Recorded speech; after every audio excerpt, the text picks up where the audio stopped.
If you had to give up one of your five senses, which one would it be? It's smell, right? Like everybody picks smell.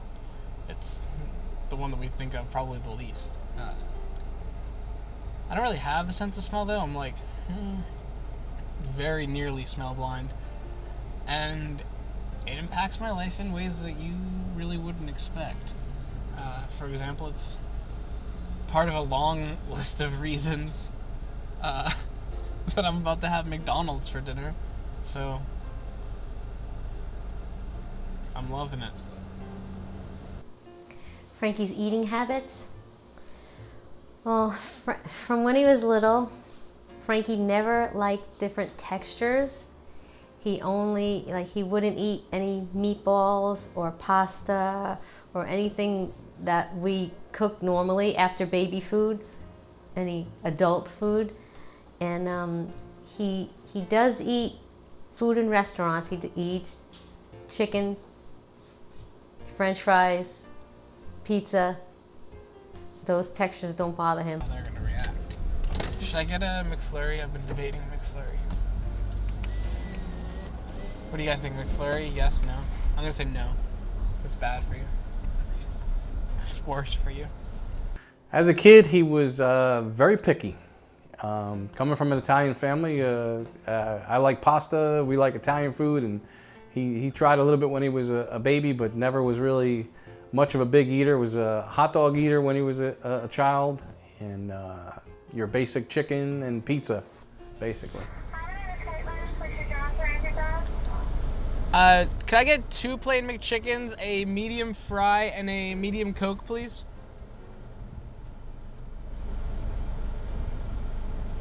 Anything else for you? That's gonna be it, thank you. It's 175 window, you're welcome. Excellent. At first, it was difficult because whatever we would make for dinner, I would want him to try it and he couldn't try it, so it was a difficult dinner.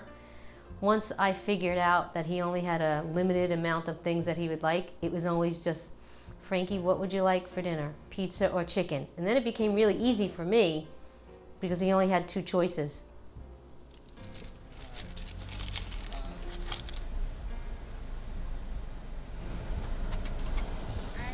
Good, how are you?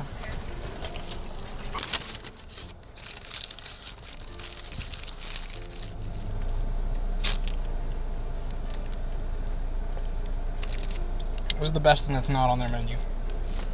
I drink a protein shake every morning, and I take a multivitamin so that I can get the nutrients that I need, regardless of what I end up actually eating during the day. The biggest thing now, I guess, would be trying a food and then actually adding it to my diet and making it a regular part of the rotation versus just saying, yes, I could eat this if I was on a desert island. Because my list of desert island foods is growing, but my list of things I would order in a restaurant is not.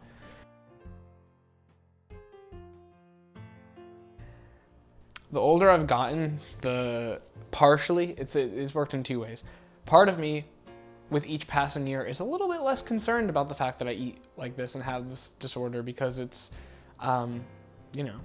worked so far.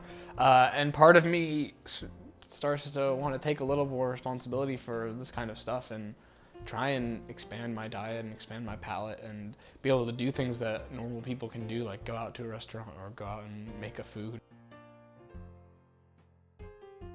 The food? I want to try each food without knowing what it is at all. So, there's a plate underneath here that I'll put up here with this thing. Okay. Your glass of water is to your left.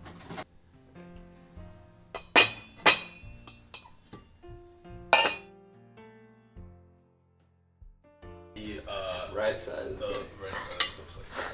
What is that? Is there food on this fork? Yes. Yeah. Okay, I'm gonna sniff it first. I got nothing. If there wasn't weight to the end of this fork, I would think you gave me a fork. Okay. All right, here we go. 3, 2. What is that? The science of eating disorders is a very inexact science. There's anorexia, there's bulimia. These are the very well-known eating disorders, the popularized ones. And anything that doesn't fall into either of those 2 diagnoses gets put into a broad category called eating disorder not otherwise specified, or EDNOS. 60% of all eating disorders fall into this category, and it could be anything.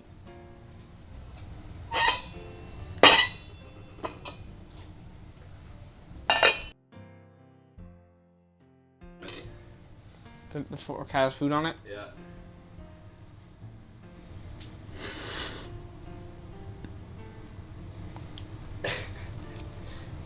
Okay, it's going in.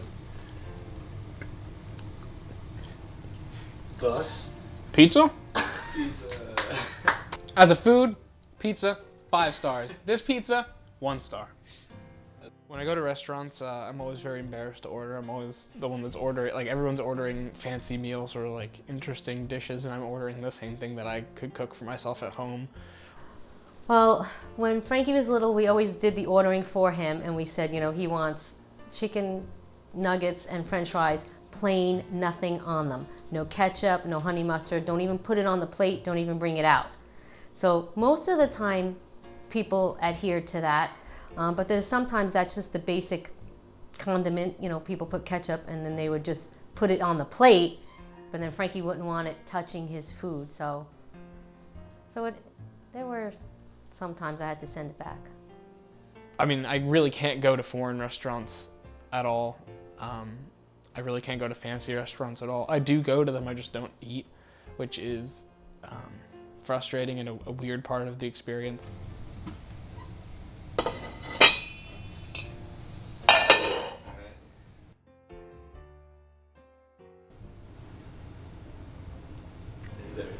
Ah, no! Nope.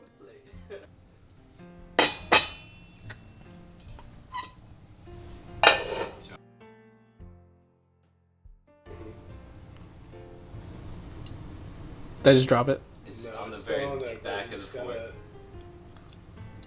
Nice. Cookie? Uh-huh. Cookie! Where's my more cookie? What are the top 3 meals I would like my son to try? Well, I would say chicken franchise. I would say the lasagna, and probably a good homemade roast beef. I would have him try steak. I would have him try macaroni, because I love it. And he's Italian and he should eat that. And I would have him try apple pie, because it's fruit and cake at the same time.